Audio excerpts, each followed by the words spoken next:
You have spent your whole life trying to be good, to listen, to care, to carry the pain that others could not. But lately, something feels different, does it not? The warmth that once flowed so easily from you has turned heavy, tired. You find yourself staring at the ceiling at night, wondering why kindness hurts now, why silence feels safer than giving. Carl Jung once warned of this moment, a transformation so deep and unsettling that he refused to speak of it openly. He called it the forbidden crossing, the point where your empathy begins to turn inward, where your light starts to bend into something darker, wiser, more complete. You begin to see people for who they truly are, not the masks, not the words, but the truth beneath them. You can sense manipulation before it reaches your skin. You can feel the hunger in others to take what you no longer wish to give. And yet, there is power in this awareness, a power you never knew was yours. This is not the death of your empathy. It is its evolution. Tonight, you will step with me into the shadow that Jung feared to describe. The moment when an empath goes dark, and discover why that descent is not your end, but the beginning of your becoming. Let your body rest. Let your thoughts drift. Tonight, I will tell you a story Carl Jung once feared to speak aloud. A story about the moment when the light inside a gentle soul begins to flicker. Not because it is dying, but because it is preparing to change its form. There is a silence that arrives before every transformation. It is not peaceful at first. It feels like a weight pressing against your ribs, a cold wind moving through the spaces of your heart. You cannot name it, but you can feel it. Something shifting deep within, a quiet whisper that says, "You cannot keep living this way." Jung called this the threshold of the soul, the moment when the unconscious begins to stir, demanding to be seen. He believed that one does not become enlightened by imagining figures of light, but by making the darkness conscious. For the empath, this is where the journey begins. You have spent years trying to be the light for everyone else. You carried other people's pain as if it was sacred. You stood beside the broken and believed that love alone could save them. You forgave too soon, apologized too often, and smiled through the ache because that is what kind souls do. They hold the world together quietly, even as they fall apart inside. But somewhere along the way, something began to fracture. The same sensitivity that once connected you to others now begins to hurt. Their sadness lingers in your chest long after they leave. Their fears crawl into your sleep. Their chaos becomes the rhythm of your thoughts. And no matter how hard you try to rest, the exhaustion stays. You start to wonder, is there something wrong with me? Jung would have said, no. He would have told you this is not weakness. It is the psyche's cry for balance. When you have lived too long in the service of others, the soul rebels. It starts to pull back its light, not out of cruelty, but out of survival. Imagine a candle that has burned for too long. Its flame trembles in the air, small but defiant, trying to keep giving light, even as the wax beneath it melts away. That trembling is not failure. It is transformation in disguise. The light flickers because it is learning how to become something else, something that no longer needs to burn itself to shine. There comes a night when kindness begins to ache, when you feel yourself standing at the edge of your own limits. The heart that once opened easily now hesitates. You listen, but you no longer rush to fix. You care, but you no longer sacrifice your peace. You begin to notice the small ways the world has taken from you, not out of malice, but out of habit. And you realize you have taught it how. In Jungian terms, this is when the shadow begins to awaken. The shadow is not evil. It is everything we have repressed in the name of being good. It carries your anger, your boundaries, your power, your right to say no. It is the part of you that has waited patiently for the moment you would stop pretending that endless giving is the same as love. And so, the empath begins to change. It is subtle at first, a hesitation, a silence, a breath held longer than usual. You no longer respond instantly to every call for help. You feel the world differently now, not as something to absorb, but as something to observe. You start to see that compassion without self-awareness is self-destruction. Jung once wrote, "There is no coming to consciousness without pain."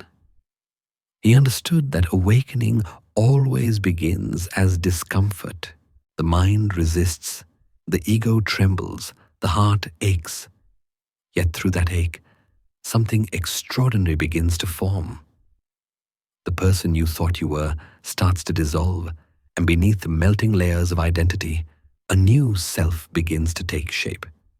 You may feel lost, even frightened. That is natural. The empath's path toward transformation is not gentle. It is sacred chaos. It is the soul turning inward, reclaiming the pieces it once gave away too freely. It is the moment when you stop begging for peace and start creating it within yourself. Outside your window, the world continues as always. The same noise, the same stories, the same endless hunger for attention. But tonight, you are no longer part of that noise. You are standing at the edge of something ancient. The air feels different here, colder, clearer. You can almost hear the soft echo of Jung's words drifting through the dark. The most terrifying thing is to accept oneself completely. And maybe that is what this moment truly is. Not a collapse, but an acceptance. Not a fall into darkness, but a descent into truth. The empath's forbidden moment is the soul's quiet rebellion, the point where compassion meets self-respect and kindness finally remembers its own worth. So breathe. Let the ache unfold. Let the light inside your chest tremble if it must. The flicker you feel is not the end of your empathy. It is the sign that your soul has decided to awaken. Soon you will understand why Jung feared to describe this transformation in full. Because once it begins, there is no going back. The world you knew will fade, and in its place, a deeper vision will open, one that sees both the beauty and the cruelty of human nature, and loves them both with equal clarity. This is the beginning of that journey, the forbidden moment when the empath's light begins to change. And as you listen, perhaps you can feel it too. The soft, trembling glow within you, flickering not to die, but to be reborn. And so, the story continues. The night deepens and you are still awake, caught between who you have been and who you are becoming. The air feels heavier now, quieter. You can almost hear your own heartbeat, slow and uncertain, echoing through the stillness. This is where the transformation begins to tremble. The space between light and shadow, where kindness begins to ache. There comes a night, Jung once suggested, when the very qualities that made you gentle start to feel like a burden. When your empathy, once a source of connection, becomes the reason you feel alone. You have given so much of yourself for so long that you no longer know where others end and you begin.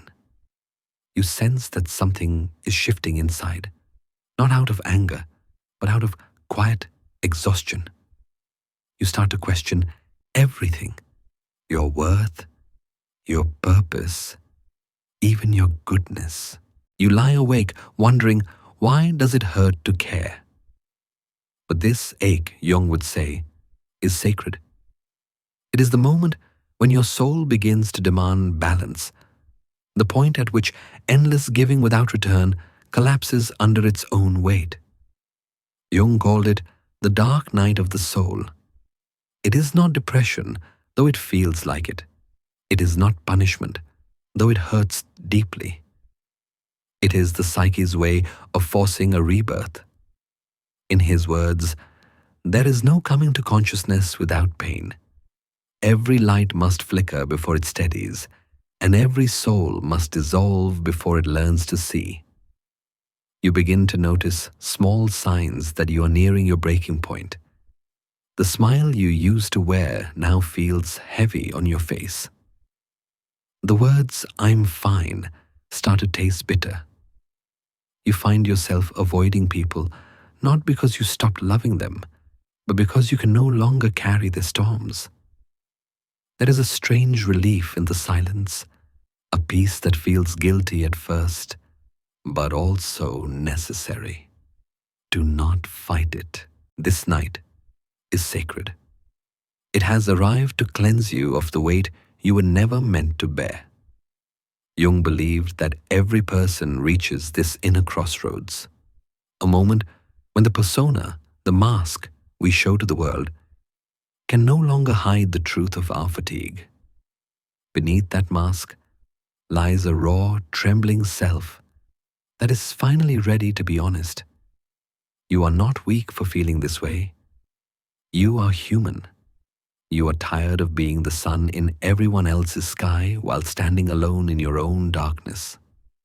You are beginning to understand what Jung meant when he said, "The privilege of a lifetime is to become who you truly are." There is pain in this awakening, yes, but there is also beauty. Think of the caterpillar. It does not grow wings because it decides to. It dissolves. It turns itself into nothing but soft matter, vulnerable, formless, suspended in stillness. That is the price of transformation. The caterpillar doesn't fight the process. It surrenders to it. In that surrender, the blueprint of flight is quietly written. You too are dissolving. The version of you that survived by pleasing, by fixing, by being endlessly kind is melting away. It is not death. It is metamorphosis. Jung might have called it the death of the false self. The ego, stripped of its illusions, begins to see what lies beyond performance. The raw, sacred essence of being. It is a lonely phase. The world will not understand your silence. It will ask, "What happened to you?" But you do not owe anyone an answer. You are learning that peace often looks like distance, and healing often looks like solitude. Breathe. Let yourself fall into the quiet. This is not the end of your empathy. It is its recalibration. The heart that once poured out for everyone else is learning to hold itself for the first time. You may feel guilt for needing space, for saying no, for choosing rest. But rest, Jung would remind you, is not avoidance. It is a conversation with the soul. In his journals, Jung wrote that the unconscious Asha speaks in symbols, not words. When your mind is tired and your heart feels heavy, your soul is speaking through the language of fatigue. It is saying, "Enough. It is time to return to yourself." So do not resist. Let the stillness wrap around you like a blanket. Feel the ache, but do not fear it. Every tremor of discomfort is an invitation to soften. Every tear is a cleansing tide. And as you sit here, breathing slowly, you may notice something subtle, a flicker inside your chest that refuses to die. It is small but steady. The light you thought was fading is only learning to glow differently. It is here, in this sacred darkness, that the soul rewrites its story.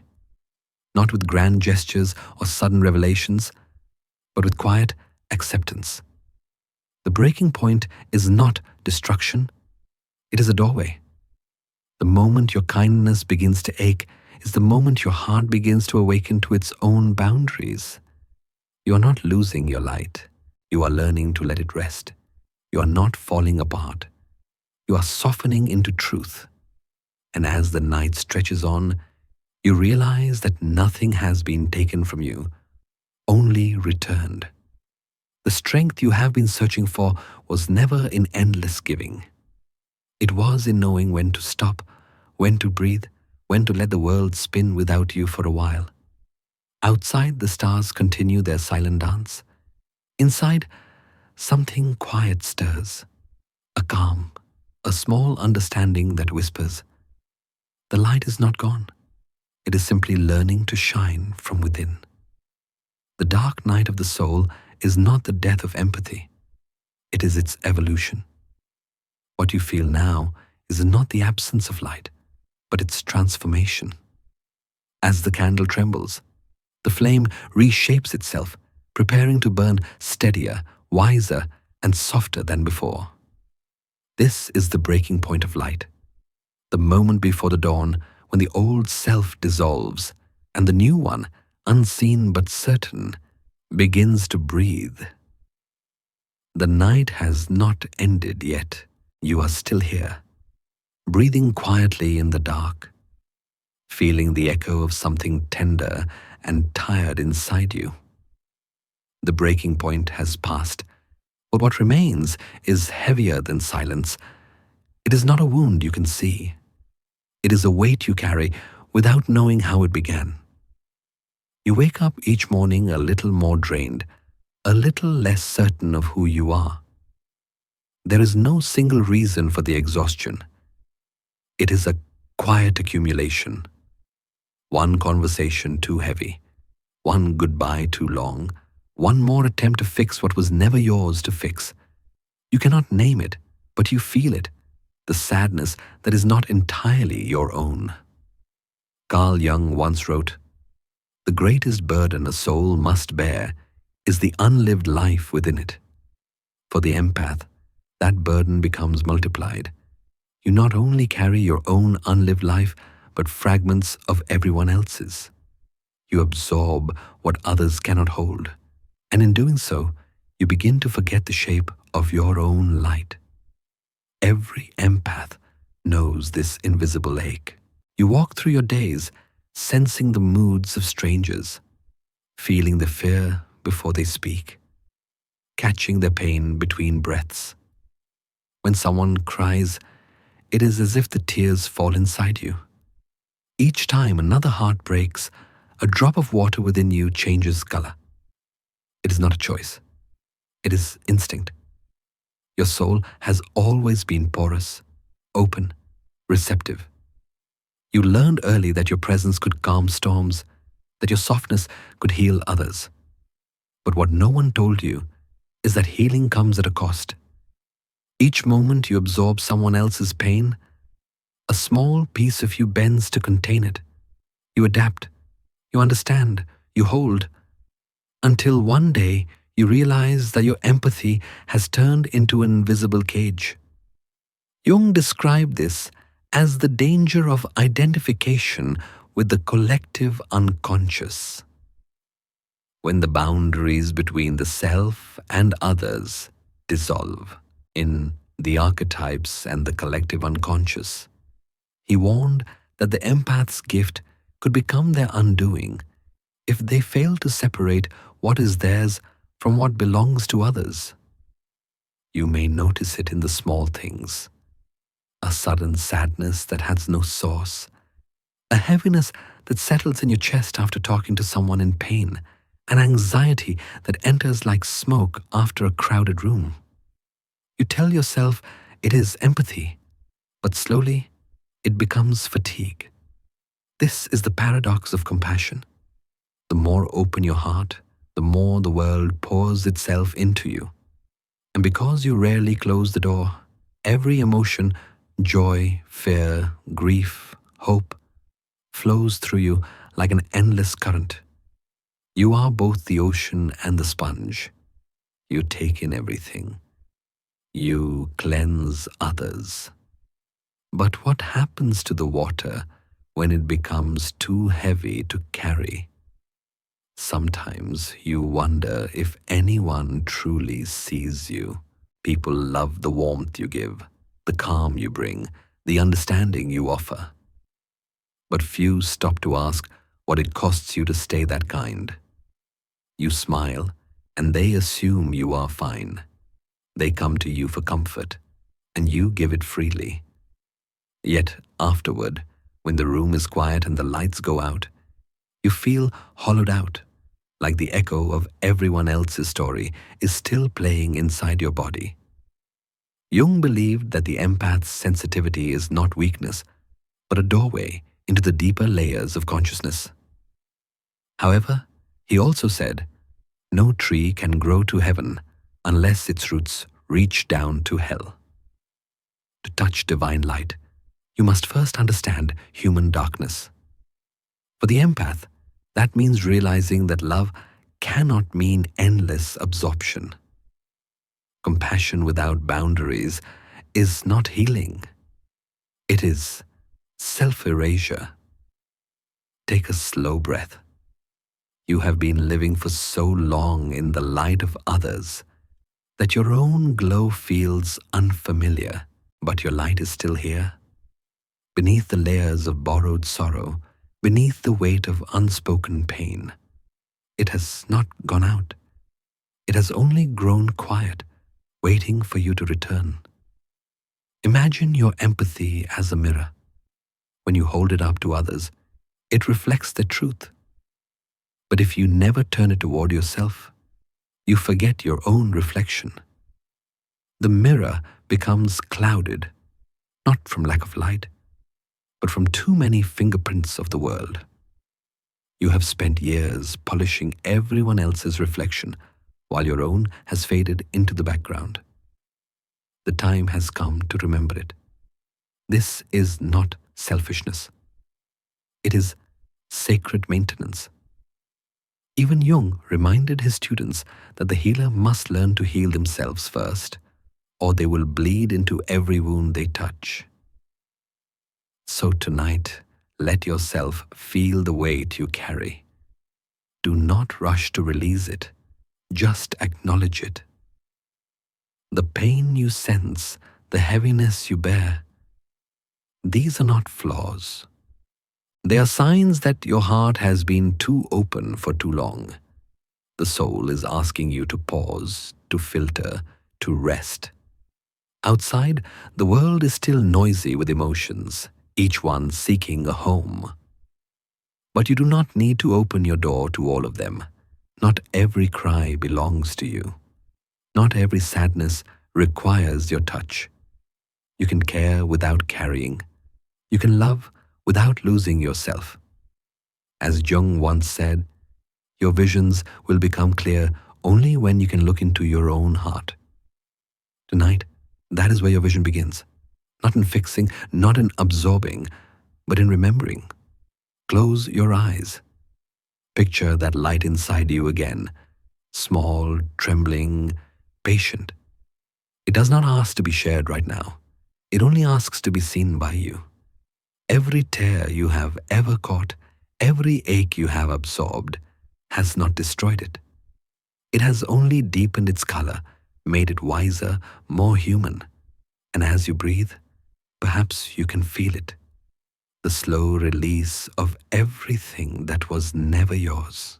The emotions of others sliding gently away, like waves retreating from the shore. What remains is quiet, still, real. This is the moment of return. When the empath stops reflecting the world and starts rediscovering their own light, you are not losing empathy. You are reclaiming ownership of it. You are not closing your heart. You are learning to breathe within it. The world will still cry and you will still care. But now you will know that compassion does not mean drowning. It means holding the world gently, with open hands, and with enough space left for your own soul to breathe. The silence lingers after release. You have finally let go of some of the pain that was never yours, yet what remains inside you still hums with the echo of other people's stories. It is strange, is it not, to feel lighter and yet more aware, to realize that even after the tears fade, their weight leaves traces, subtle, invisible, but real. Carl Jung once wrote, "Until you make the unconscious conscious, it will direct your life and you will call it fate." He meant that beneath the surface of every gentle heart, there lies an unseen structure, a hidden machinery of impressions, emotions, and memories that the mind has quietly collected over years of living, listening, and loving too deeply. For the empath, this machinery runs in silence. Every moment you have comforted someone, your psyche has recorded not just their words, but the vibration of their pain. Every betrayal you forgave has left behind a faint blueprint of human behavior, a note in an invisible archive. Over time, this archive becomes vast. You might not realize it, but within you lies something extraordinary, a kind of library of human suffering. It is not a dark library in the sinister sense. It is sacred, built from compassion, sustained by experience. Each shelf holds lessons the conscious mind cannot fully name. How people hide their loneliness behind laughter, how manipulation wears the face of charm, how cruelty can grow from fear. Jung would have called this the alchemical process of psychic transmutation, the unconscious turning lead into gold. What you have absorbed, your mind refines. There are moments when you can almost feel this hidden intelligence at work. When someone lies, you sense it before the words even end. When someone grieves, you understand the shape of their sorrow without needing to ask why. These are not supernatural gifts. They are the results of years of quiet observation, your soul's way of learning the language of darkness through proximity, not desire. Jung believed that the empath's exposure to suffering allows them to develop what he called shadow wisdom. It is the ability to recognize human cruelty not through judgment, but through deep familiarity. You have seen too much of it, not from outside, but from within, because it has passed through you like current through wire. Imagine your inner world as a great observatory of emotions. Every encounter, every heartbreak, every disappointment has left its data behind. Frequencies of pain, wavelengths of deceit, the entire emotional weather of humanity recorded inside you. Not consciously, not deliberately. It happens naturally, like breathing. You have been studying the human soul your entire life, without ever calling it study. And now, perhaps for the first time, you are becoming aware of the machinery behind it all. You see patterns you never saw before. The way certain words repeat before betrayal. The way certain silences hide truth. The way people seek healing, not to change, but to feel momentarily whole in your presence. You recognize it because your unconscious has been cataloging these moments for years. This realization can feel both chilling and liberating. You may think, have I really absorbed all this? The answer, in Jung's terms, is yes. But do not mistake this knowledge for corruption. It is not pollution of your spirit. It is evidence of your evolution. Jung's insight was clear. The shadow is not a monster to be destroyed, but a teacher to be understood. Every tear you have absorbed has taught you how the world hurts. Every heartbreak you have witnessed has shaped your understanding of why people build walls. Every manipulator you have met has shown you what fear looks like when it disguises itself as control. You did not choose to learn these lessons. They found you. They entered through empathy, through your instinct to care. But now, this library within you has become a source of awareness. You have not just felt the pain of others, you have mapped it. Jung might say, you have been living inside an unconscious apprenticeship, a silent training in the anatomy of human darkness. Through it, you have developed something remarkable: emotional X-ray vision, the ability to sense what others hide, to decode pain before it is spoken, to discern truth within contradiction. But with this clarity comes responsibility. To see the machinery of human emotion is to walk a fine line between compassion and cynicism. You can look at the world and see manipulation everywhere, or you can look deeper and see the fear beneath it. The empath's task is not to judge what they perceive, but to witness it, calmly, consciously, without drowning in it. As you listen to these words, perhaps you recognize this hidden mechanism inside yourself. It hums quietly, like the steady rhythm of a clock in another room. You do not control it, but you can learn from it. You can choose to turn this silent accumulation of darkness into insight, into light that no longer burns, but illuminates. You are not broken for holding this knowledge. You are becoming aware of what Jung called the opposites within the psyche: light and dark, compassion and discernment, innocence and wisdom. They exist together, and wholeness is born when you stop trying to separate them. So take another breath. Feel the weight of all that you have witnessed: the betrayals, the sorrows, the unspoken pain of others. Let it sit for a moment, not as a burden, but as proof of your capacity to hold the human condition with grace. You have seen what few are willing to see. You have listened to what most cannot bear to hear. And yet, here you are, still breathing, still capable of love. This is the paradox of the empath. The more darkness you absorb, the more light you carry. But this light is no longer naive.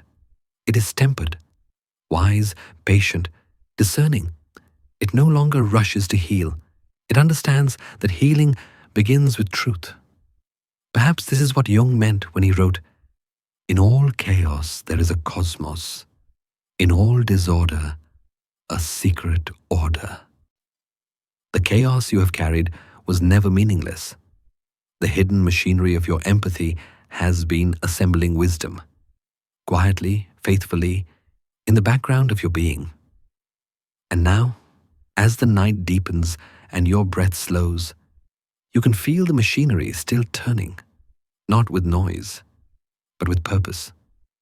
What once felt like exhaustion begins to feel like knowing.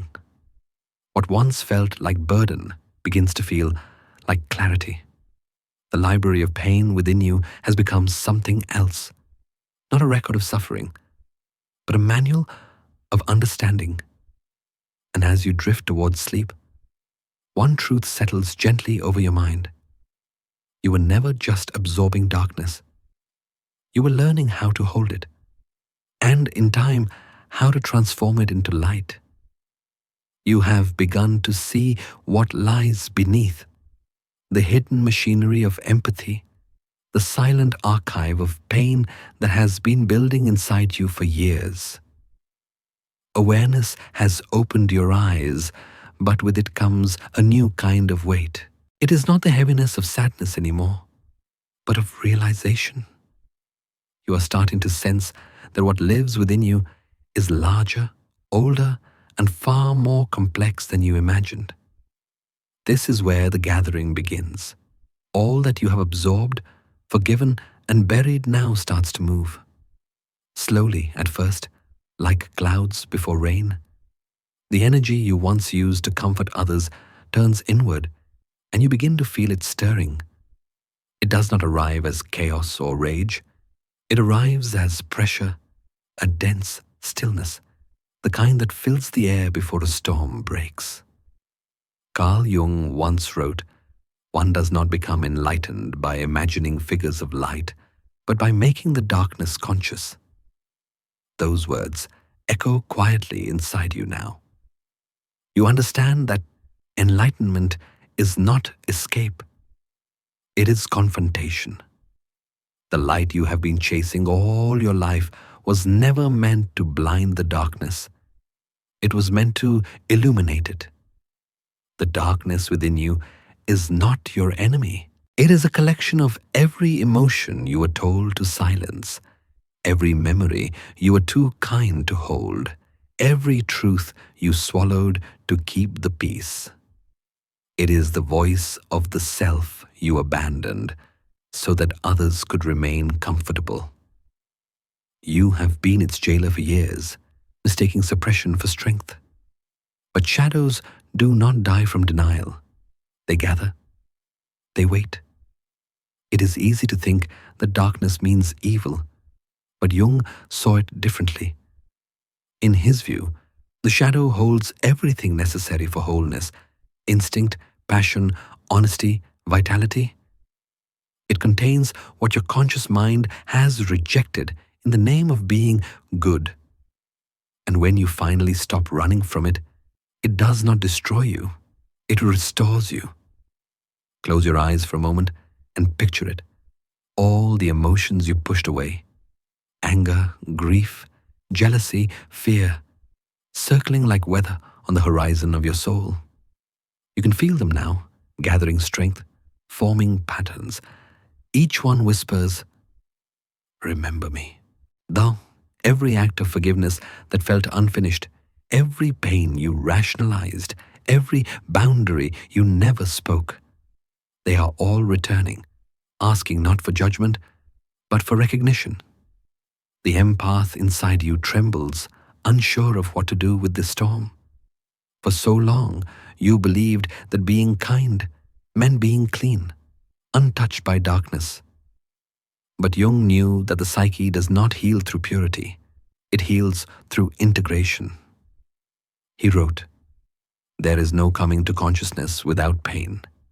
And this pain you feel now, this trembling of the inner weather, is the sound of your psyche becoming conscious of itself. You can sense the contrast, light and dark meeting, old and new selves merging. It feels uncomfortable, almost electric. But beneath the unease, there is something holy. It is not destruction, it is digestion. Your mind is metabolizing everything it once refused to feel. What you called weakness was actually preparation. What you called fear was simply awareness growing stronger. The gathering darkness does not ask for resistance. It asks for presence. Let it build. Let it rise. Every storm is a conversation between tension and release. Jung compared this to alchemy, the transformation of base metals into gold. You are in that stage now, the heat of transmutation. The elements of your psyche are mixing, separating, refining.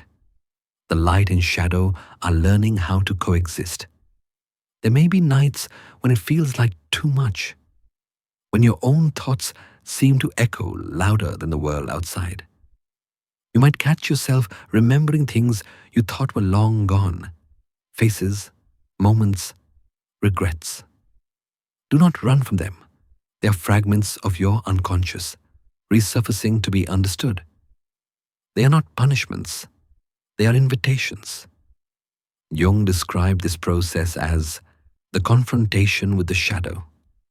He wrote, "To confront a person with their shadow is to show them their own light. What you are feeling now is that confrontation. You are standing in the middle of your own storm. And yet, if you listen closely, you can hear something underneath the thunder. A rhythm, a heartbeat, a strange peace growing stronger with every breath. Everything you have ever buried is coming together, forming the outlines of your wholeness. It is messy, imperfect, beautiful. You are not losing control. You are witnessing your own rebirth. The gathering darkness is not pulling you under. It is pulling you inward. Imagine the sky before the rain, thick with clouds, humming with static. The air feels alive, waiting to release. That is you right now. The tension you feel is not danger. It is anticipation. Something within you is preparing to fall as rain, to wash what was stagnant, to clear what was clouded. Let it happen. Let it rain. Every drop is memory. Every thunderclap is emotion finding its voice. Every flash of lightning is insight breaking through. The empath in you is learning the difference between drowning and cleansing. You are learning to stand beneath the storm, to let it pass through without fear. Soon, you will see that this storm is not an ending. It is a purification. After it passes, the air inside you will feel different, lighter, cleaner, freer. Jung believed that the process of individuation, becoming whole, requires exactly this: a descent into darkness followed by an ascent into clarity. So when the heaviness comes again, do not hide. Sit with it. Watch the patterns. You are not being punished. You are being remade. What feels like chaos now is the psyche organizing itself around truth. The storm that once terrified you is now your teacher. And as the first drops fall, as the memories, the feelings, the truths you buried begin to surface, remember this: the sky is not broken when it rains. It is releasing. You are not broken either. You are simply remembering the parts of yourself you once sent into exile. You are not in darkness. You are in preparation for light. This is the gathering darkness, the holy storm before illumination. It trembles, it cleanses, it awakens. And when it passes, you will not be who you were. You will be someone whole, someone real, someone free. The storm has gathered. You have stood beneath it, trembling but unbroken, letting the rain fall through you instead of running for shelter. And then something unexpected happens. The noise begins to fade. The thunder slows its pulse. What once felt like an assault now feels like release. You look inward and realize that the darkness is no longer chasing you. It is embracing you. Carl Jung once said, "The privilege of a lifetime is to become who you truly are." This is that moment, the quiet merging of everything you've resisted and everything you've loved about yourself. The light and the dark are no longer at war. They have found each other in the middle of your soul, recognizing they were never enemies to begin with. You feel it like warmth spreading through the chest. Not a spark, not a blaze, but a deep, steady glow. The fear that used to rise whenever the shadow appeared begins to soften. You realize the darkness was never here to devour you. It came to return the pieces of yourself you left behind. For years, you thought your empathy existed only in light, compassion, patience, understanding. But now, as your shadow steps forward, you see another layer. The kind of empathy born from clarity, not from sacrifice. Jung would have called this integration, the moment when the psyche reconciles its opposites and becomes whole. It does not happen suddenly. It unfolds like dawn. The first light after the storm doesn't shout. It whispers. It reveals the edges of what was hidden without judgment. You begin to see the truth of yourself, all of yourself, the parts that are hurt, the parts that healed, the parts that loved too deeply, and the parts that learned to defend. And for the first time, you feel peace in the middle of contradiction. This is the birth of what Jung might call shadow empathy. It is not kindness for the sake of approval. It is compassion with boundaries. It is love without martyrdom. You can feel another person's pain and still know it is not your duty to absorb it. You can see deception and not collapse into cynicism. You can recognize darkness in others without fearing it in yourself. Take a breath. You are not becoming someone else. You are finally becoming complete. There's a stillness that follows this fusion, a silence so profound it almost hums. Inside it, your awareness expands. You see the pattern of human behavior with new eyes. You can sense when someone hides behind charm, when fear disguises itself as anger, when the need for control comes from a deeper wound, and yet you no longer feel the urge to fix it all. You simply understand. This is not destruction, it's completion. All that pain you carried has become wisdom. All that exhaustion has turned into discernment. You are no longer just a receiver of emotion. You are a mirror that reflects truth. Jung wrote, "There is no light without shadow, and no psychic wholeness without imperfection." You finally understand what he meant. You do not have to chase purity or perfection. You only have to embrace contradiction. The shadow was never meant to be erased, only integrated, balanced, and understood. You may find yourself weeping without knowing why, not from sorrow, but from relief. For the first time, you can look at your life and see beauty even in its darker chapters. The heartbreaks, the betrayals, the nights of doubt, they were not wasted. They were the forge. Every crack in your heart became an opening for light and shadow to meet. You feel grounded now, not fragile. The empath who once dissolved into everyone's emotions now stands firm, calm, and clear. You have learned that empathy without boundaries is surrender, but empathy with awareness is strength. You can love without losing yourself. You can say no without guilt. You can hold someone's pain without drowning in it. As you breathe deeper, something glimmers within, a subtle image perhaps, or a metaphor that your soul sends as understanding settles in. A blade made of light and shadow resting in your hand. It feels paradoxical, gentle yet sharp, bright yet dark. But you know this symbol. It is not a weapon. It is a tool. It represents discernment, the ability to cut through illusion while remaining rooted in compassion. It is the balance Jung spoke of when he said, "Wholeness is not achieved by cutting off a portion of one's being, but by integration of the contraries." You are no longer afraid of what you can see in people or in yourself. You understand the patterns of cruelty and manipulation, not as threats, but as symptoms of unhealed fear.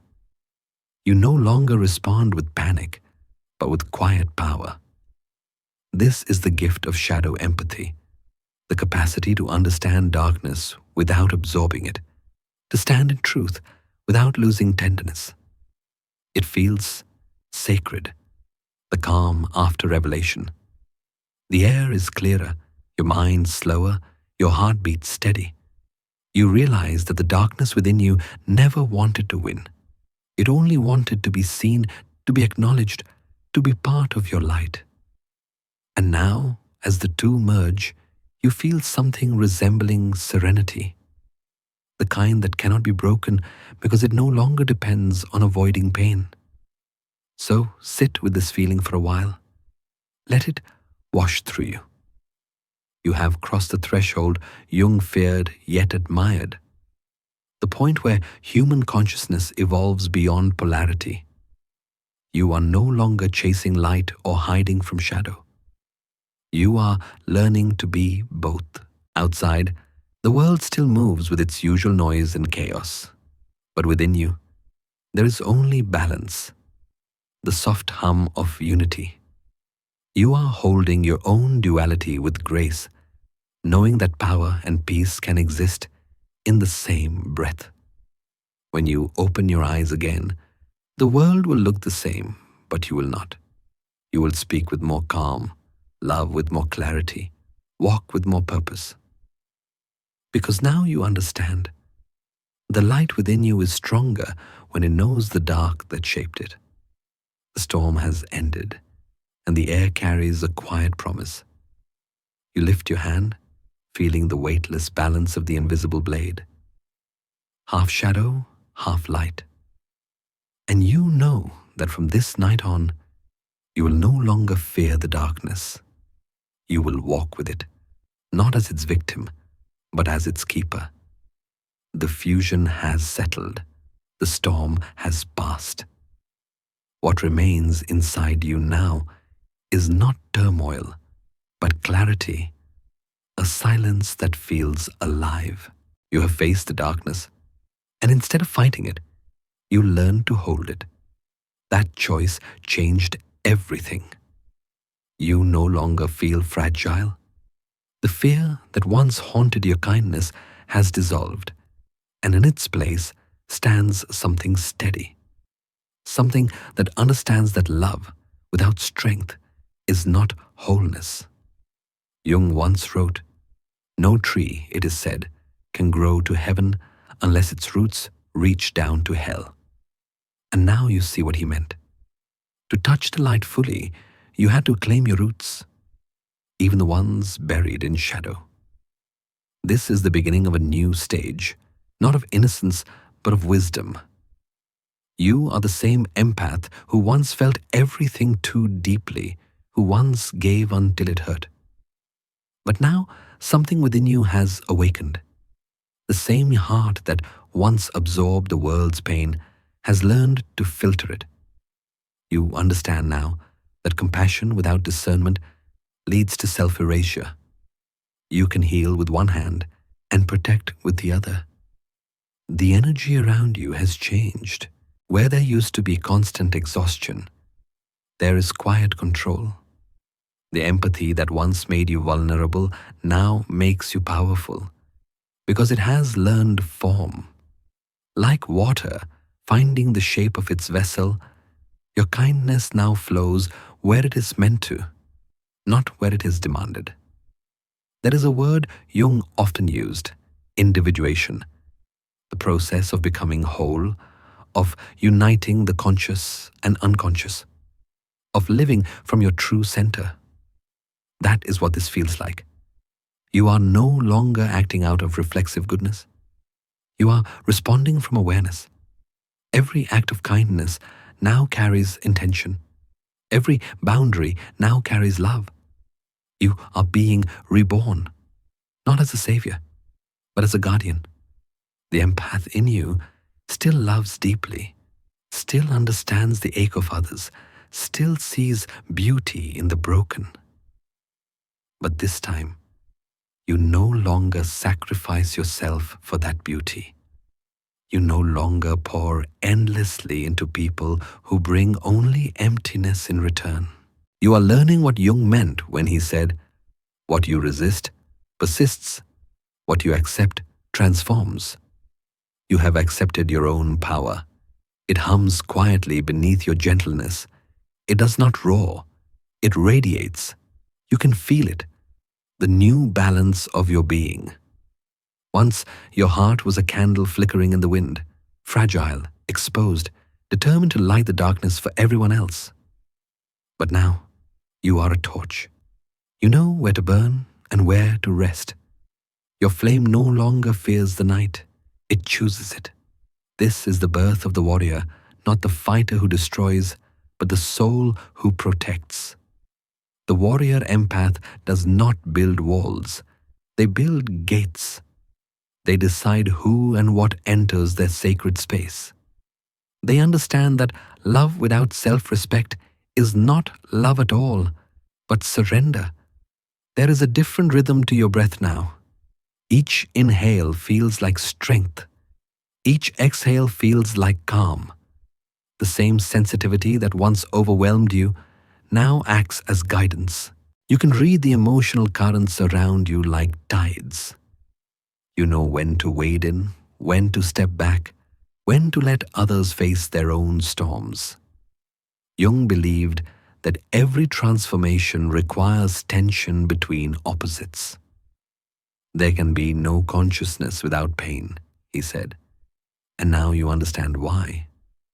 Pain taught you where your boundaries begin. Darkness taught you where your light belongs. Through the tension, you discovered harmony.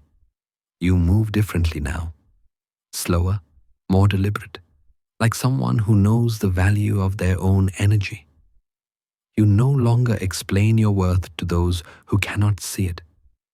You no longer chase understanding from those unwilling to understand themselves. You have grown past the need to be seen as good. You are content being real. There is a sacred dignity in this phase of awakening, a still strength that others can feel even if they cannot name it. Some will sense it and be inspired. Others will sense it and retreat, unsettled by your calm. But that too is balance. The light that knows its own power no longer apologizes for shining. You are beginning to live in what Jung called the symbolic life. It is the state of awareness in which every moment, even the mundane, feels connected to a deeper truth. You begin to see that every challenge, every wound was part of a pattern designed to bring you here. To the realization that your empathy was never weakness. It was training.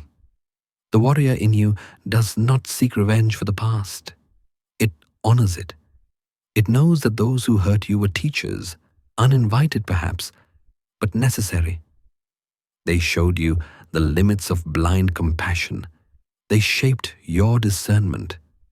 They forced you to see that love must evolve, or it collapses under its own weight. Now, your empathy carries both tenderness and precision.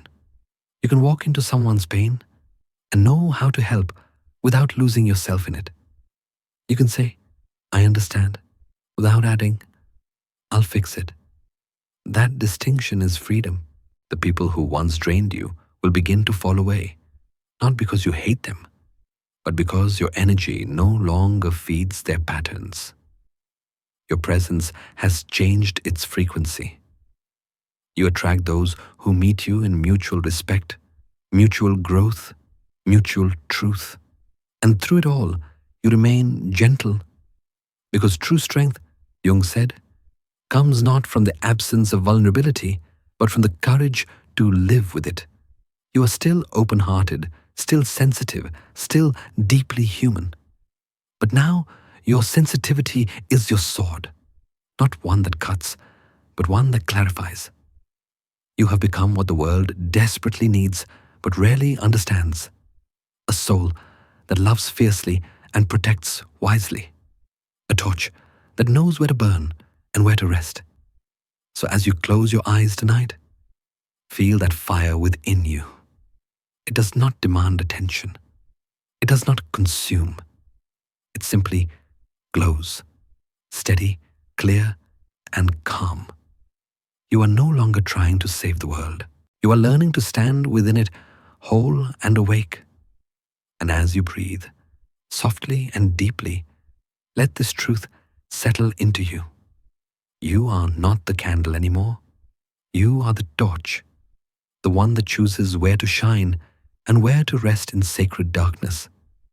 The fire within you no longer burns wildly. It breathes. After the rebirth of the warrior comes stillness. the kind that follows understanding. You have learned to protect your light, to hold compassion and boundary in the same hand. Now, something deeper begins to emerge, a quiet intelligence of the soul. Carl Jung once suggested that when an empath integrates the shadow, they become what he called a psychological immune system. The phrase feels strange at first, clinical, almost scientific, but the meaning is profoundly human. Just as the body learns to recognize and neutralize what threatens its health, the awakened psyche learns to identify and disarm what threatens its peace. This is not about armor. It is about awareness. You can now sense manipulation before it reaches you, not as paranoia, but as intuition sharpened by experience. You can see the subtle ways people project their pain, how they disguise control as care or flattery as attachment. You understand it because you have lived it. You recognize the pattern before the pattern recognizes itself. But here lies the difference. You no longer absorb it. You no longer internalize what doesn't belong to you. Once, every emotional current around you would pull you under. Every disappointment, every tone, every unspoken tension. You mistook empathy for obligation. You thought feeling deeply meant carrying it all. But now, your energy behaves differently. It filters. It discerns. It lets in what nourishes and releases what poisons. This is the immune system of the soul. Silent, unseen, but profoundly efficient. You begin to notice something subtle. The more you stay rooted in your calm, the more chaos reveals itself for what it is. People who thrive on emotional control find no grip in your stillness. Their attempts to provoke confusion fall flat because your nervous system no longer reacts. You have learned the art of neutral presence, what Jung might describe as holding the tension of opposites. There's power in this quiet. It is not the kind of power that demands to be seen. It is the kind that makes others reveal themselves without you having to do anything at all. You do not fight. You illuminate. And illumination changes everything. When you reflect darkness back to its source without fear, it cannot grow. When you respond to manipulation with calm clarity, the illusion breaks. When you meet cruelty with insight instead of anger, the mask slips. Jung believed that awareness is the most transformative force in the psyche, that what is unconscious must be made conscious. You have become that awareness, not only for yourself, but for others. Sometimes people will project their own shadows onto you. They will accuse you of being cold when you're merely clear, selfish when you're simply boundaried. Let them. You have learned that their perception is not your truth. Your soul no longer seeks validation from misunderstanding. The immune system does not ask the virus for approval. It simply neutralizes it.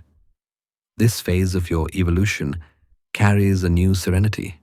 You feel less reactive, more observant. You can enter conflict without losing peace. Listen to criticism without internalizing it. Stand in truth without raising your voice. The warrior has become a guardian, not of others, but of equilibrium. The empath who once dissolved into the emotions of others now stands as a mirror. You reflect truth, not through confrontation, but through presence. There's something almost radiant about this stage. People can feel it. Those who are genuine will find comfort in your calm. Those who manipulate will find their own discomfort magnified in it. It's not vengeance, it's resonance. Jung wrote, The best political, social, and spiritual work we can do is to withdraw the projection of our own shadow onto others. You now live by that truth. You no longer project your pain outward. You integrate it inward. And because of that, you unconsciously teach others to do the same. Your clarity becomes contagious. Your boundaries become invitations for authenticity. There's a quiet satisfaction in this realization, not pride, but peace. You no longer chase closure or justice. You understand that the universe has its own balance, and awareness is often the only justice required. You have no interest in revenge. You have grown past it. The very people who once drained you now fade naturally from your orbit. There's nothing to destroy, only to outgrow. Your empathy has evolved into discernment. Your softness has evolved into strength. You see now that they were never opposites. They were always two halves of the same design. And as this understanding deepens, your inner world becomes quieter. The noise that once filled your mind, the constant worry about what others think, the guilt for saying no, the urge to fix what was never yours to fix, dissolves. What remains is awareness, a clear, steady light that observes without judgment. Imagine it, your soul as an immune system, constantly balancing input and output, learning which energies to welcome and which to release. You do not have to think about it. It happens naturally now. The years of chaos trained it. The years of giving too much built it. Every heartbreak, every betrayal, every disappointment was a lesson in discernment. And now that wisdom protects you, not by closing you off, but by keeping you open, safely. You can walk through the world without fear of losing yourself. You can witness darkness without becoming it. You can hold space for pain without being consumed. That is the strength Jung saw in the integrated soul, a quiet authority that does not seek to control but to clarify. You are becoming that authority. You are not reactive. You are responsive. You do not punish. You understand. You do not shrink from the shadow. You see through it. This is what it means to heal beyond the personal, to become part of the psychological immune system of humanity itself. Your presence restores balance, not through effort, but through being. You no longer spread light by burning yourself out. You spread it by staying lit. And in this state of calm power, you realize something profound. You were never meant to fight the darkness. You were meant to understand it so deeply that it cannot fool you anymore. So let your awareness rest, soft and awake. Feel the air move in and out, steady, patient, free. The world still holds its noise, its shadows, its illusions. But within you, there is only stillness.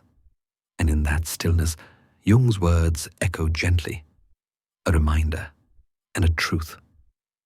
One does not become enlightened by imagining figures of light, but by making the darkness conscious. You have made it conscious, and now the darkness no longer needs to be feared. It has become part of your light. You have reached a point of balance, light and shadow fused, empathy and strength entwined. You have become, as Jung might say, an individual who has become whole. But wholeness does not exist in isolation. Once you stand in your power, the world begins to react.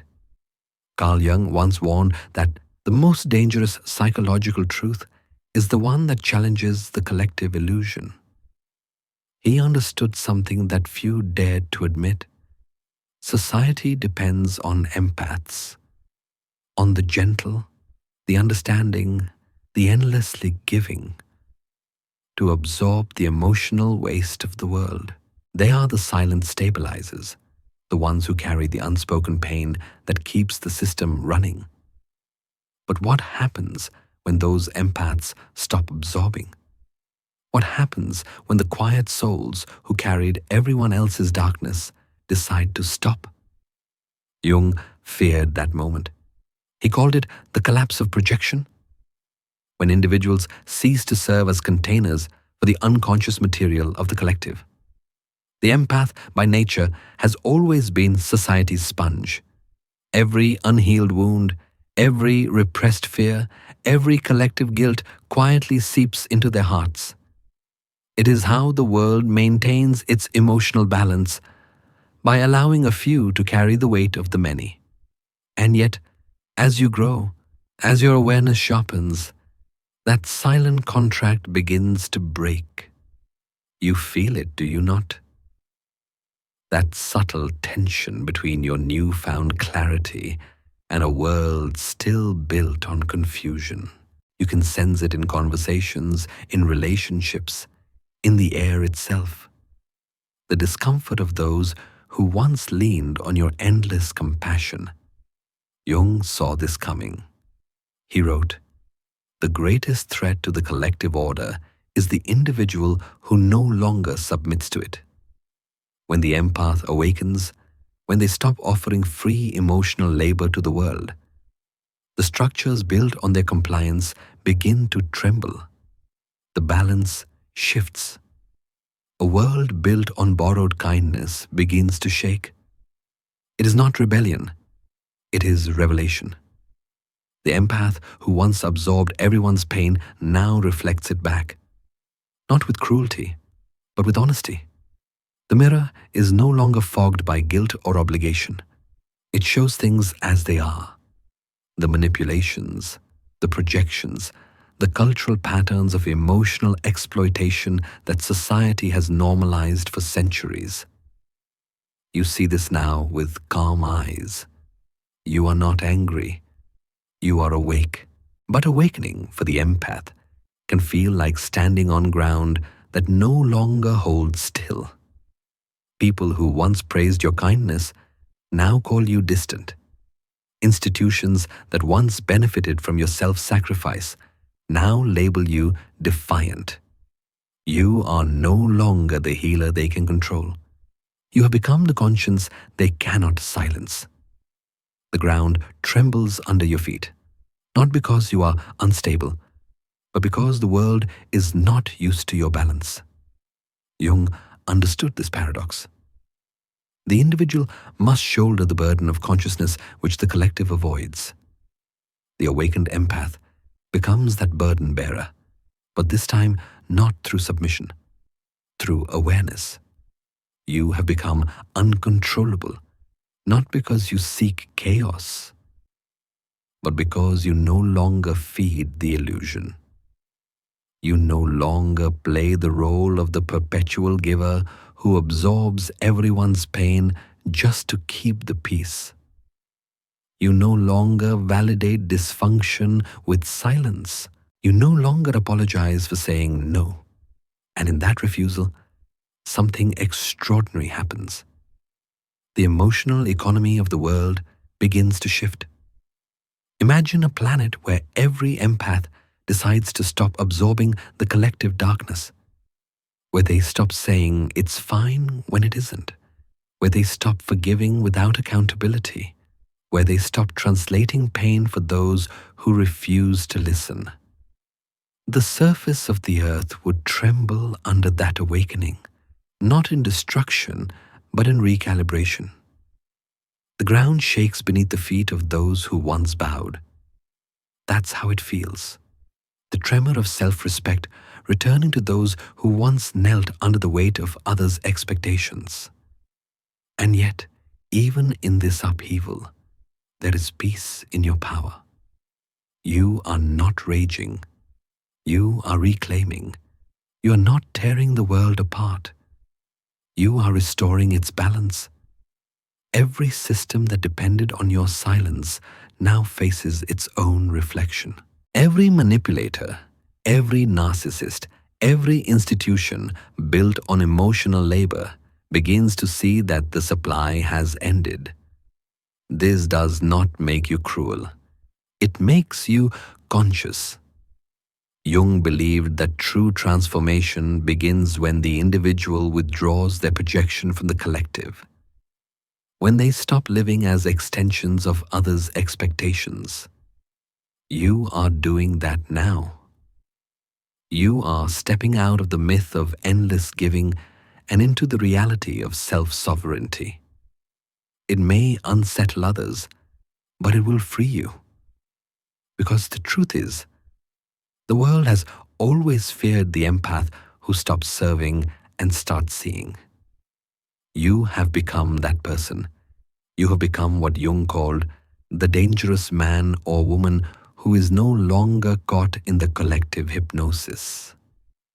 This awakening is not about power over others. It is about power within the self. The uncontrollable empath does not seek to dominate. They seek to exist authentically, to love with intention, to give with choice, to serve without erasing themselves. You no longer absorb the world's pain. You witness it. You no longer drown in emotions. You translate them. You no longer carry guilt for being whole. And that, in the language of the collective, is revolution. But you remain calm, because this revolution is not one of fire and fury. It is one of stillness. The same stillness that once made you invisible now makes you untouchable. As you stand in this quiet strength, you may feel something deep within the earth, a hum, a vibration. It is not fear. It is resonance. It is the planet adjusting to your clarity. The ground trembles beneath your steps because you are walking differently now, upright, awake, aware. You are not here to save the world anymore. You are here to make it conscious. And as you walk forward, steady, soft, unshakable, remember Jung's timeless warning. The world will ask you who you are, and if you do not know, the world will tell you. You know now, and because you know, the world can no longer control you. The world trembles, not because you have destroyed it, but because you have stopped serving its illusions. You walk differently now, aware, grounded, free. The empath who once bent to every emotional demand has become sovereign. But with sovereignty comes a question that Jung himself wrestled with, one that lives in the quiet corners of every awakened soul. When you finally hold power, what will you do with it? Carl Jung once wrote, "The greater the light, the greater the shadow." He understood that knowledge, especially psychological knowledge, carries both potential and danger. The moment you can see through people, through their masks and motives, you gain a kind of power that few ever possess. You can sense manipulation before it happens. You can disarm deceit with a single glance. You can break someone's defense with the right words. And that realization can feel intoxicating. You do not mean to harm, but suddenly you understand the full weight of what it means to know. Awareness becomes a blade, beautiful, sharp, precise. And the question that rises from its edge is no longer about survival. It's about ethics. If you could see through every lie, would you still be gentle? The empath who has walked through darkness knows how fragile human beings are, how fear hides behind cruelty, how shame disguises itself as arrogance. You have studied these patterns through your own suffering. You can now sense the weak point in any emotional armor, the wound behind every act of aggression. And if you chose to, you could cut through anyone's defenses effortlessly. But you do not. Because Jung's greatest insight was this: no one is enlightened by imagining figures of light, but by making the darkness conscious. And once consciousness arrives, compassion must follow, or it collapses into corruption. You begin to understand that power without love becomes manipulation, but love without power becomes martyrdom. You are standing between those two forces now, the razor's edge between creation and destruction. The question becomes not, can I use my power? But should I? The mind tempts you with clarity, that subtle arrogance that whispers, I see more than they do. But the heart interrupts gently, reminding you, understanding is not ownership. Seeing through someone's shadow does not give you permission to define them. The ethical soul learns restraint, not because it is weak, but because it remembers pain. You recall what it felt like when others misused their insight on you. When someone saw your vulnerability and twisted it into control, you promised yourself you would never become that. And so, you do not fight darkness with dominance. You neutralize it with awareness. This is the highest discipline of the awakened empath, not simply to possess power, but to govern it. Jung called this ethical individuation, the point where self-knowledge meets responsibility. To know yourself fully is to understand the effect your consciousness has on others. When you speak, your words carry weight. When you act, your actions ripple outward. You have become an amplifier of truth, and that is no small burden. And so, you choose gentleness, not because you must, but because you can. To remain kind when you could be cruel, that is mastery. To forgive when you could expose, that is strength. To walk away when you could win, that is wisdom. You no longer correct people to prove your superiority. You reveal truth only when the soul before you is ready to receive it. You no longer intervene to save everyone. You trust that each person's darkness is their teacher, just as yours was. Jung once said, to confront a person with their shadow is to show them their own light. But he also warned that to do so carelessly is to risk psychological harm, to awaken someone before they are ready. The enlightened empath learns to see without forcing sight, to understand without intruding, to love without controlling. That restraint, that humility, is what separates wisdom from manipulation.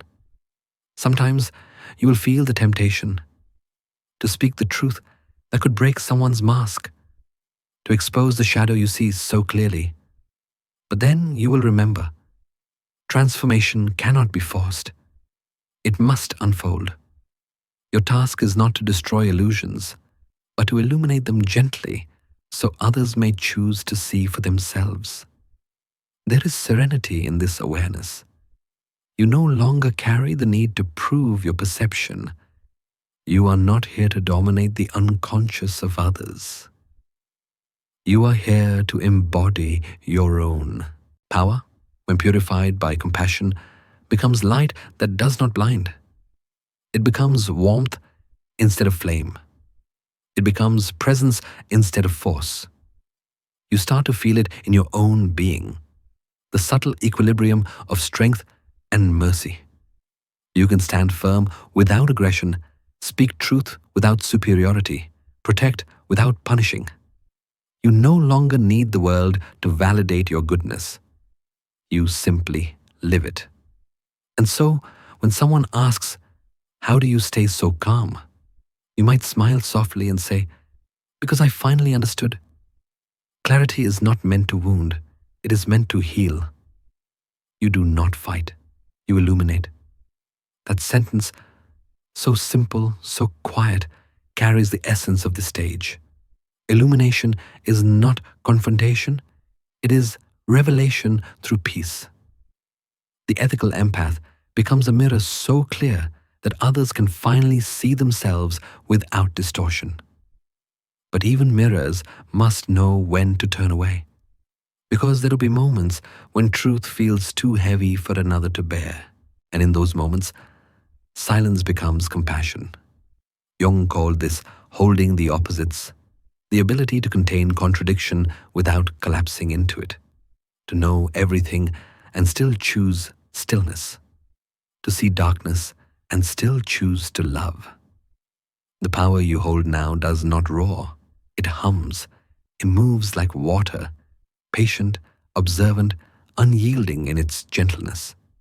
And as the night deepens, as your breath slows, the question remains, not as a challenge, but as an echo. If you could see through every lie, would you still be gentle? You breathe in, you breathe out. No answer comes, only silence. But perhaps that is the answer, because some truths are not meant to be spoken. They are meant to be lived, quietly, gracefully, like light resting on water. And as the final words dissolve into stillness, the narrator's voice fades, leaving space for thought, for peace, for the quiet hum of self-awareness. The world outside continues, noisy, imperfect, human, but within you, there is only calm power. Not the power to destroy, but the power to understand and to stop there. After the question fades, if you could see through every lie, would you still be gentle? A silence lingers. It is not the silence of emptiness, but of arrival. You feel as though you have crossed something invisible, a threshold that cannot be named. The air feels softer. The tension that once held your soul taut begins to dissolve. For the first time in a long while, you are not analyzing, not fixing, not searching.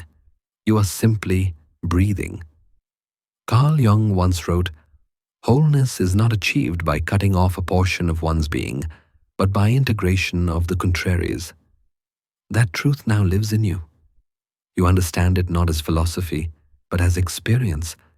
You have walked through your darkness, held it in your hands, studied its shape, and discovered that it was not an enemy after all. It was the missing half of your peace. You are not losing your empathy. You are gaining protection for it. For years, you equated empathy with exhaustion, the endless pouring of yourself into others until nothing remained. But now you know that empathy was never meant to be self-erasure. True empathy is not absorption, it is awareness.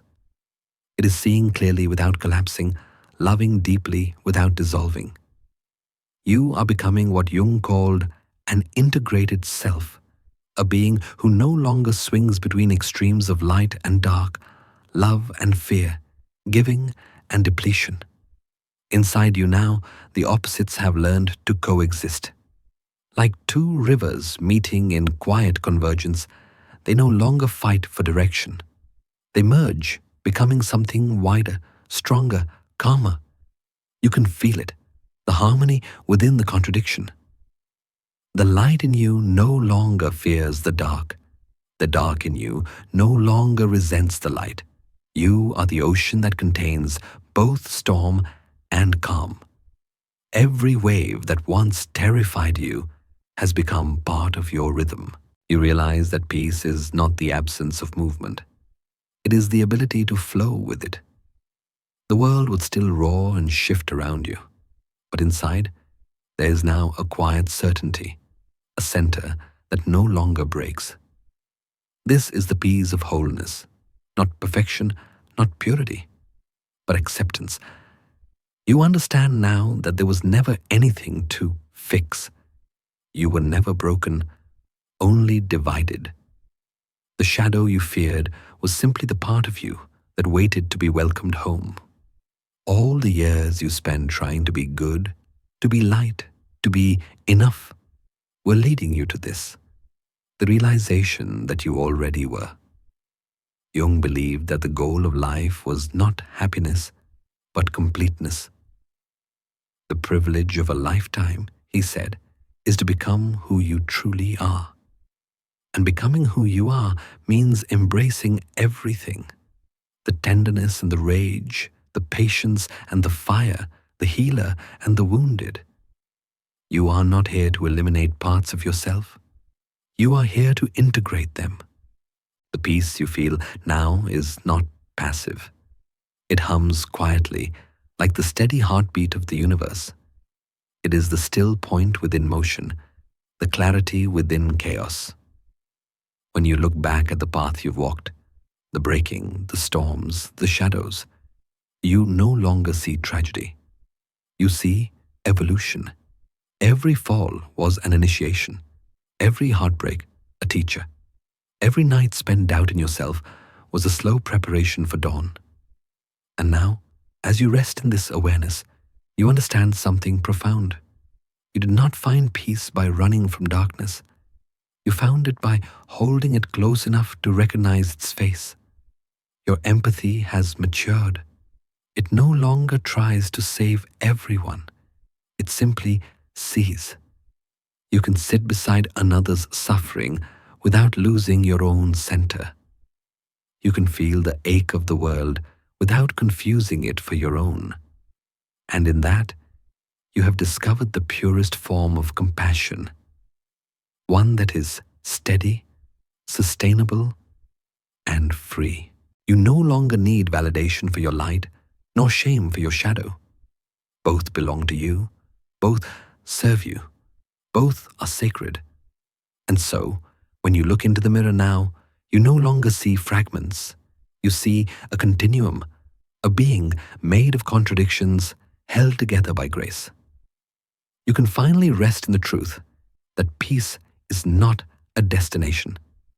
It is a state of being that arises when you stop fighting yourself. This is the gentle irony of all growth. It leads you back to simplicity. After all the striving and searching, you realize that the thing you were chasing was never outside you. It was the quiet acceptance that was always waiting within. Breathe again. Feel the weight lift from your shoulders. There is no more battle to fight. Jung called this point the reconciliation of opposites. The moment the psyche stops fragmenting and begins to act as one unified organism. You feel it now, that soft coherence in your mind, that unshakable calm in your chest. Even your thoughts move slower, as though they too have learned how to rest. You are whole. Not because you became perfect, but because you finally stopped pretending you had to be. There is a subtle joy in this realization, not loud, not dramatic, but deep. You begin to see beauty everywhere, even in imperfection. The cracks in your story no longer embarrass you. They let the light in. The scars you carry are no longer proof of damage, but of transformation. You are no longer trying to become the light. You have become the space that holds it. And when the night returns, as it always will, you will not fear it. You will recognize it as part of you. The dark is no longer a threat. It is the rhythm between breaths, the pause between heartbeats, the balance that keeps your soul alive.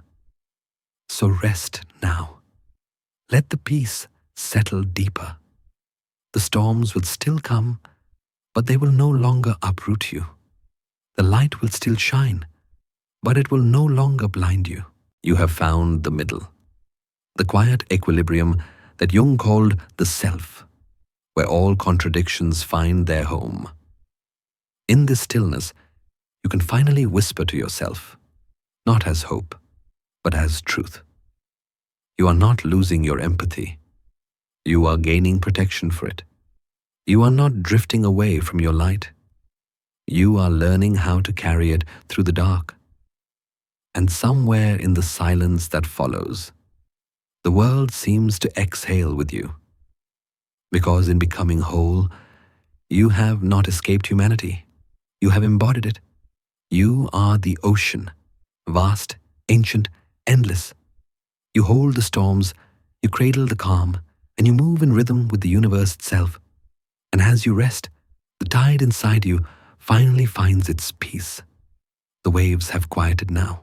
You can almost hear the echo of your own breath against the night. Steady, soft, complete. The ocean within you no longer fights its tides. It simply moves, expanding and returning, at peace with its own rhythm. You have walked a long way through the corridors of your mind. You have faced fear, exhaustion, revelation, and power. And now, as everything slows, you begin to feel the deepest truth of all. There was never anything outside you to reach for. The destination was always here, in the stillness that follows understanding. Carl Jung once said, "You are not what happened to you. You are what you choose to become." Tonight, you are choosing to rest, not as surrender, but as realization. This is what it means to be whole. To finally stop searching for light, because you've learned that it was always moving with you, even in the dark. You are no longer running toward becoming. You are being. Let your body loosen. Let your shoulders drop.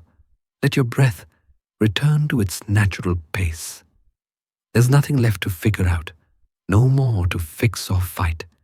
You have made peace with the contradictions within you, the shadow that taught you strength, the light that reminded you to stay soft. Now, let every thought drift away. Imagine them like leaves floating on water, thoughts, memories, fears, each one carried gently downstream by the current of your breath. You do not have to hold them anymore. They know where to go. The music fades slightly, soft as moonlight. Your awareness begins to dim, like the final ember in a quiet fire. You can feel the warmth, but not the burn. Jung believed that the self is both the center and the circumference of the psyche. You can sense that now. The still point at your center, the infinite horizon that surrounds it. You are both the calm and the movement, both the question and the answer. And as you lie there, eyes half closed, you begin to smile. Not because everything is perfect, but because perfection no longer matters. The storms that once terrified you have become part of your depth. The darkness that once frightened you has become part of your peace. The light in you no longer fears the dark. The two exist together now, quietly, like breath and heartbeat. There is a deep beauty in this harmony, a kind of sacred ordinary. The realization that you do not need to ascend to find meaning. You only need to rest in your own being, to feel your pulse, your inhale, your exhale. Small miracles that remind you are still here. The voice in your mind, once filled with questions, softens into whispers of reassurance. You hear Jung's words again, as if carried by the wind. You will never arrive, and that is how you become. It sounds paradoxical, but it feels true. Life is not a finish line, it is a flow. You do not need to arrive to be whole. You only need to be present enough to feel the becoming, moment by moment, breath by breath. Now, you are part of that rhythm. Outside, the night stretches endlessly. Inside, the same vastness opens in you. You can feel the pulse of life moving through everything, through air, through silence, through you. There's nothing to resist anymore. You are safe. You are seen. You are complete. Every lesson you've lived, every shadow you've met, every tear and triumph, they have all led you here, to this quiet truth that hums beneath the noise of the world. You have not lost your empathy. You have not lost your light. You have simply learned to protect them, with peace, with boundaries, with rest. And now, as the night deepens, you can let go completely. The voice in the story, the guide who has walked beside you, begins to fade, not in absence, but in reverence. The music softens until it becomes barely audible, like the hush between waves. You are not falling asleep.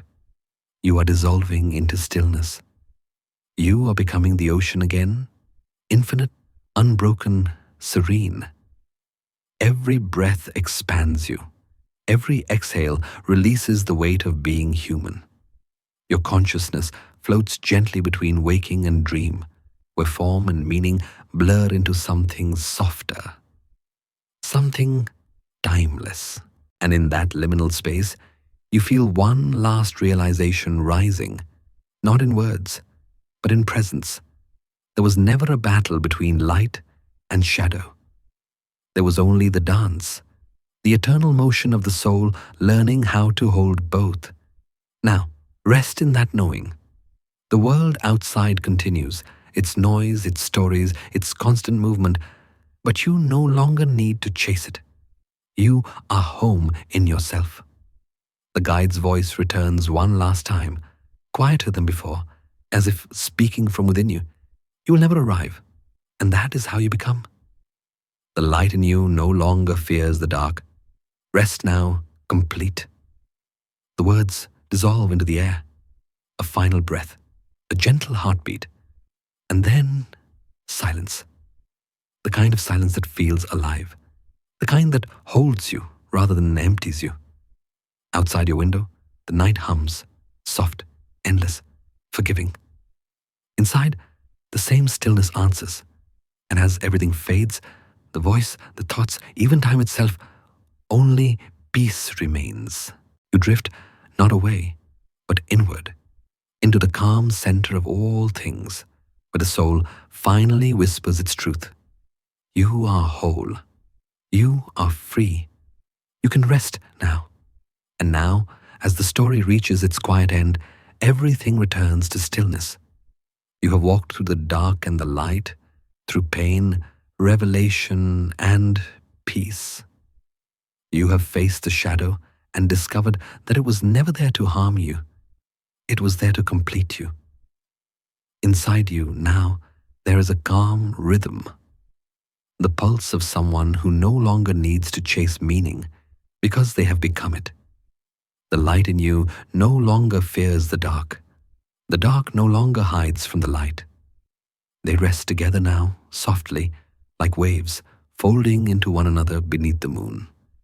Jung once said, "I am not what happened to me. I am what I choose to become."